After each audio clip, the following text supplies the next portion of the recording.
आदरणीय मेरे प्रिय दोस्तों और भक्तों, श्री रसिक मुरारी जी के बारे में यह सूक्ष्म वृतांत आपके समक्ष रख रहा हूँ। दोस्तों, यह राधा माधव पद कमल बंदो बारंबार यह कल्याण 93 का यह एडिशन है, जो कि गीता प्रेस गोरखपुर के द्वारा प्रकाशित है। इसमें पन्ना नंबर 458 पर श्री रसिक मुरारी जी के बारे में सूक्ष्म वृत्तांत दिया है, जो लगभग 5 मिनट का होने वाला है। दोस्तों, 5 मिनट से पहले भी खत्म हो जाए तो संकोच मत करना।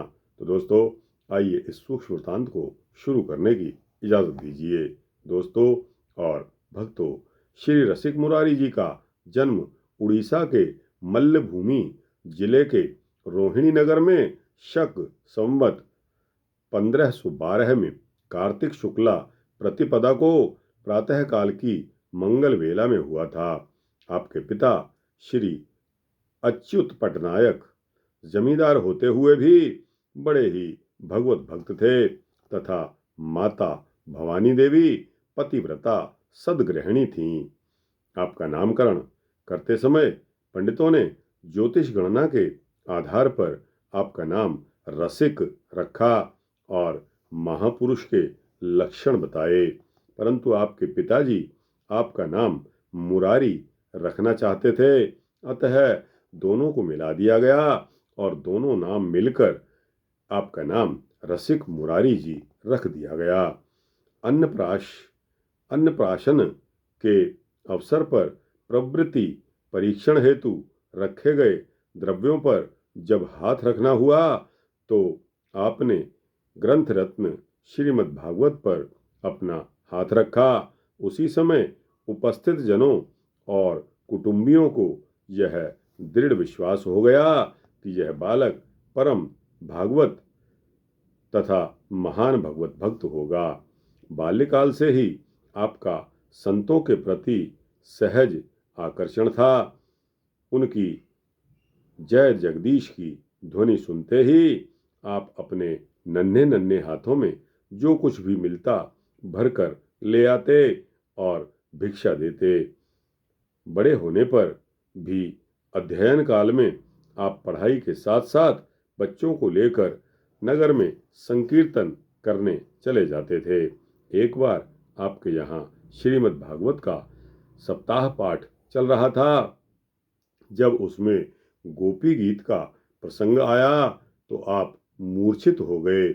श्रीमद् भागवत ग्रंथ पर आपका विशेष अनुराग था, अतः आपने अपने पिताजी की अनुमति लेकर पंडित जगन्नाथाचार्य जी से श्री धरी टीका सहित श्रीमद् भागवत का अध्ययन किया। आप श्री गौरांग महाप्रभु से विशेष प्रभावित थे, अतः चाहते थे कि किसी गौरांग पार्षद से मुझे दीक्षा प्राप्त हो जाए। कहते हैं कि आपकी इस अदम्य उत्कंठा और भक्ति भाव को देखकर भगवान श्री कृष्ण ने स्वप्न में दर्शन दिया और कहा कि तुम धारेंदा चले जाओ, वहां तुम्हें मेरे भक्त श्री श्यामानंद जी मिलेंगे। तुम उनका आश्रय ग्रहण करो, इससे तुम्हारे सभी मनोरथ पूर्ण हो जाएंगे। प्रभु की आज्ञा के अनुसार आपने श्री श्यामानंद जी के दर्शन किए और उनसे श्री युगल मंत्र की दीक्षा प्राप्त की।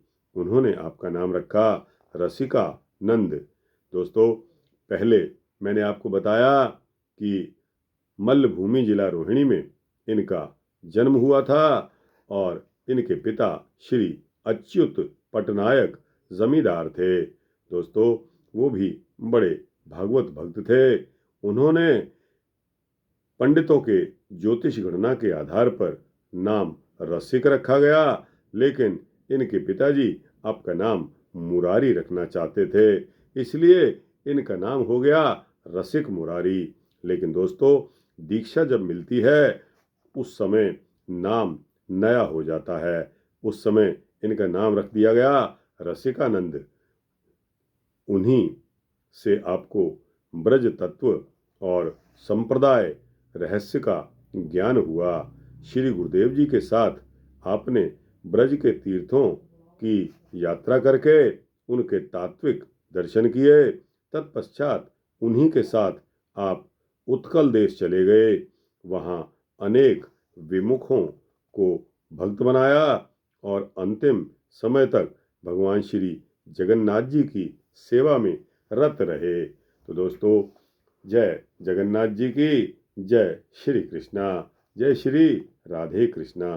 तो दोस्तों, यह सूक्ष्म वृत्तांत था श्री रसिक मुरारी जी भक्तजन का, जो कि बहुत ही सुंदर शब्दों में इस भक्तमाल में प्रकाशित हुआ। आपको सुनाया, आपको अच्छा लगा हो तो इसको लाइक और शेयर करते हुए अपने दोस्तों, भक्तों, मित्रों, जिज्ञासुओं तक अवश्य पहुंचाना। दोस्तों, भक्त किसी की उस्तति नहीं चाहते, भक्त यह भी नहीं चाहते कि हम उनका परिचय दें। दोस्तों, वह ऐसी प्रदीप्त आत्माएं हैं जो हमारे जग में प्रदीप्त होते हुए लोगों को उजाला देती हैं, लोगों को अंधकार से प्रकाश में लाती हैं। दोस्तों, हम तो सिर्फ नाम मात्र उनको याद कर रहे हैं। इन दबे हुए पेजों में, इन दबे हुए ग्रंथों में हम अपने पूर्वजों को, अपने परम भक्तों को, भगवान के भक्तों को ढूंढ रहे हैं। तो दोस्तों, अच्छा लगा हो तो इसको लाइक और शेयर करते हुए अपने दोस्तों, भक्तों, मित्रों, जिज्ञासुओं तक भेजना। कमेंट सेक्शन में अपने कमेंट्स अवश्य देना और इस चैनल को सब्सक्राइब कर देंगे तो आपको इसी तरह के सूक्ष्म भक्ति वृत्तांत सबसे पहले मिलेंगे। जय श्री सीतारामचंद्र भगवान की जय। जय जगन्नाथ। जय श्री राधे कृष्णा।